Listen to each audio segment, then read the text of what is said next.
Hello everyone, welcome to Technofino. दोस्तों, कुछ महीना पहले आरबीआई के तरफ से एक अनाउंसमेंट आया था कि क्रेडिट कार्ड को यूपीआई सिस्टम के साथ लिंक किया जाएगा। आज वो सिस्टम लाइव है, तो आज इस वीडियो में हम लोग बात करेंगे इस सिस्टम को कैसे यूज़ करना है, इस सिस्टम का क्या क्या एडवांटेजेस और क्या क्या डिसएडवांटेजेस हो सकता है। और ये सिस्टम मैंने यूज़ किया है, तो मेरा एक्सपीरियंस भी मैं आप लोगों के साथ शेयर करूँगा।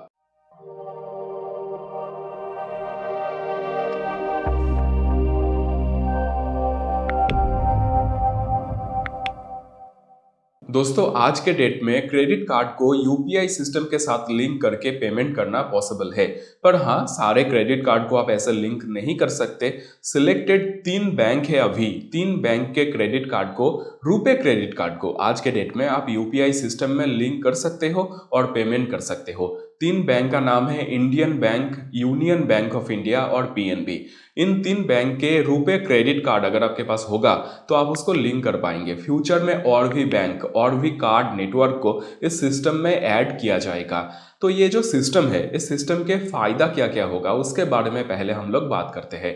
नंबर 1, पेमेंट करना बहुत इजी हो जाएगा। मतलब आप कोई भी मर्चेंट क्यूआर कोड जो होता है यूपीआई का, उसको स्कैन करो और जैसे आप आपके अकाउंट से पेमेंट करते हो वैसे ही आप आपके क्रेडिट कार्ड को सिलेक्ट करके यूपीआई पिन डाल के पेमेंट कर पाएंगे। नंबर 2, पेमेंट एक्सेप्ट करना भी बहुत इजी हो जाएगा। जैसा कि एक कस्टमर यूपीआई क्यूआर कोड को स्कैन करके पेमेंट कर सकता है, वैसा ही एक मर्चेंट के लिए भी पेमेंट एक्सेप्ट करना बहुत इजी हो जाएगा।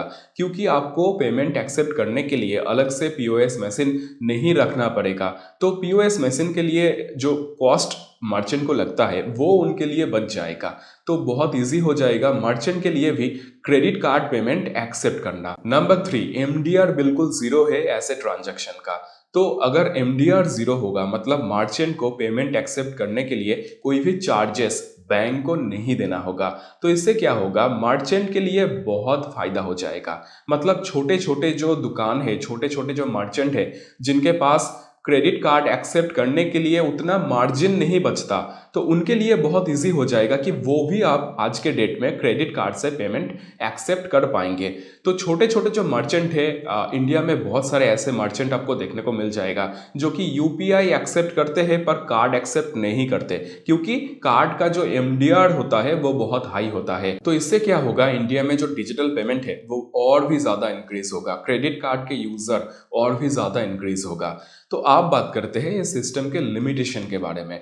नंबर 1, आज के डेट में हम लोग बहुत सारे यूपीआई ऐप यूज करते हैं, जैसा कि गूगल पे, फोन पे, अमेजोन पे। पर अगर आपको क्रेडिट कार्ड लिंक करना है तो आपको और एक ऐप यूज करना होगा, भीम। क्योंकि ये जो फोन पे, गूगल पे, अमेजोन पे ऐप है, यहाँ पे आप क्रेडिट कार्ड लिंक नहीं कर पाएंगे। अगर आपको क्रेडिट कार्ड लिंक करके मर्चेंट को पेमेंट करना है तो आपको भीम यूपीआई ऐप ही यूज करना होगा। तो ये मेरे ख्याल से एक लिमिटेशन है। अगर हम फोन पे, गूगल पे, अमेजोन पे इसमें भी हमारा क्रेडिट कार्ड लिंक कर पाए तो ये हमारे लिए और भी ज्यादा इजी होगा। नंबर 2, जैसा कि यूपीआई सिस्टम का एमडीआर जीरो है, मतलब आप क्रेडिट कार्ड से भी पे करेंगे तो एमडीआर जीरो ही होगा। तो इसका मतलब है कि बैंक को इससे कोई भी इनकम नहीं मिलेगा, और बैंक को इनकम नहीं मिलेगा तो बैंक आपको रिवॉर्ड भी नहीं देगा। और वैसा ही होता है, यूपीआई सिस्टम में जो भी पेमेंट आप करते हो क्रेडिट कार्ड को यूज करके, उससे आपको कोई भी रिवॉर्ड नहीं मिलता। तो ये एक प्रॉब्लम तो है ही, पर मेन प्रॉब्लम ये है कि बैंक विदाउट इनकम कब तक यूपीआई सिस्टम में ऐसे ही जीरो एमडीआर में ये क्रेडिट कार्ड पेमेंट को रन कर सकता है। आरबीआई, गवर्नमेंट ऑफ इंडिया, इनको तो ये सोचना पड़ेगा। अब आप बात करते हैं कि सिस्टम को कैसे यूज करना है। इसके लिए तो आपके पास भीम यूपीआई ऐप होना जरूरी है। तो भीम यूपीआई ऐप डाउनलोड करने के बाद आपको वो ऐप ओपन करना होगा। उसको ओपन करने के बाद जैसे कि आप आपके बैंक अकाउंट लिंक करते हो, वैसा ही आपको जो अकाउंट लिंकिंग ऑप्शन है वहां पे जाना है। वहां पे आपको 2 ऑप्शन मिलेगा, एक है बैंक अकाउंट और दूसरा है क्रेडिट कार्ड। आपको सिलेक्ट करना है क्रेडिट कार्ड, और क्रेडिट कार्ड सिलेक्ट करने के बाद अभी के लिए तो 3 ऑप्शन आपको मिलेगा, Indian bank, union bank of India और पीएनबी। आपके पास इन 3 बैंक में से जो भी बैंक का कार्ड है वो सिलेक्ट करना होगा। उसके बाद जैसा कि नॉर्मल प्रोसेस है वैसा ही होगा, एक एसएमएस आपके फ़ोन से जाएगा, आपके फ़ोन वेरीफाई होगा और आपके जो कार्ड है वो आपको दिख जाएगा, लास्ट 4 डिजिट आपको उसमें दिख जाएगा। तो वो कार्ड को आपको सिलेक्ट करके कुछ चीजें आपको मांगेगा, लास्ट 6 डिजिट आपके कार्ड का एक्सपायरी डेट, ये सारी चीजें मांगेगा और उसके बाद आपको यूपीआई पिन क्रिएट करना होगा। यूपीआई पिन क्रिएट करने के बाद फास्ट 24 आवर कोई भी ट्रांजैक्शन आपका नहीं होगा और उसके बाद कोई भी वेरीफाइड मर्चेंट क्यूआर कोड को स्कैन करके आप पेमेंट कर पाएंगे।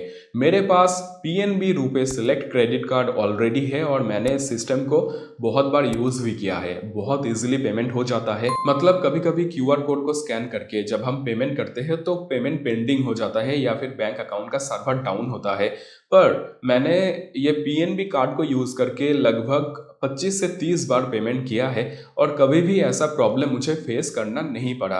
पर ऐसा मैं नहीं बोल रहा कि फ्यूचर में ऐसा प्रॉब्लम नहीं हो सकता है, पर अभी तक मुझे ऐसा कोई भी प्रॉब्लम नहीं दिखा। बहुत इजीली पेमेंट हो जाता है, बहुत सही पेमेंट का तरीका है मेरे ख्याल से। जो छोटे छोटे मर्चेंट है, जो लोग क्रेडिट कार्ड एक्सेप्ट नहीं करते, उनको भी आज के डेट में हम लोग क्रेडिट कार्ड से पेमेंट कर सकते हैं। पर हाँ, छोटा सा ही प्रॉब्लम है, एमडीआर 0 है, मतलब हम लोगों को रिवॉर्ड नहीं मिलेगा। ये छोटा प्रॉब्लम हमारे लिए है, पर ये बहुत बड़ा प्रॉब्लम है बैंक के लिए और आरबीआई के लिए और गवर्नमेंट ऑफ इंडिया के लिए, क्योंकि 0 एमडीआर मतलब बैंक का इसमें कोई भी इनकम नहीं है और बैंक कब तक 0 चार्जेस में ऐसे क्रेडिट कार्ड पेमेंट को यूपीआई सिस्टम में रन कर सकता है, वो भी हम लोगों को देखना होगा। तो दोस्तों बस ये था आज का वीडियो। मुझे आशा है कि आपको वीडियो पसंद आया होगा। वीडियो को लाइक और शेयर करना बिल्कुल मत भूलिए और चैनल को सब्सक्राइब जरूर करके रखें, क्योंकि ऐसा ही इंटरेस्टिंग और वीडियो मैं आप लोगों के लिए लाता रहूंगा। तब तक के लिए जय हिंद, वंदे मातरम।